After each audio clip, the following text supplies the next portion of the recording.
Hey everyone, this is Kara with the Barn Church and Ministries. We just recently moved to St. Joe, Michigan, and are no longer in Berrien Springs, but it's only like 4 miles away. So today's reload is about flexibility. Philippians 4:12 through 14 says, and this is Paul talking, I know how to be brought low, and I know how to abound.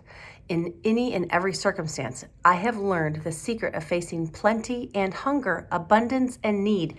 I can do all things through him who strengthens me. Yet it was kind of you to share my trouble. What is Paul talking about? In another translation, he said he knows how to live on almost nothing or with everything and has learned the secret of living in every situation. So what's he talking about? Being flexible. Sometimes we get so set in our ways that we are unwilling to see the hand of God moving and are resistant because we don't want to change. And guess what? That's not okay. We have to know what he wants for each season he brings us through, and we have to know what he wants for the season he is bringing us into. Paul was flexible. We need to be flexible.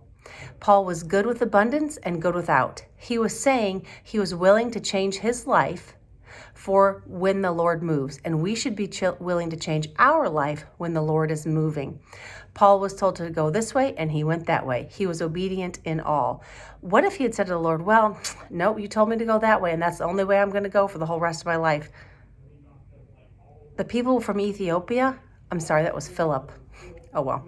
The people from Ethiopia would not have been saved if Philip was so bent on going the way that he had heard in the beginning. So how do we keep ourselves flexible? We build a constantly renewing relationship with him. We make ourselves open to hear his voice. We don't have to be open to hearing him. We don't have to choose to be quiet ourselves and to listen. We don't have to, but we should. We should want to make sure we stay in his will and stay on his path, but the only way to do that is to really, truly stay connected to him through prayer, time in the word, and time in worship.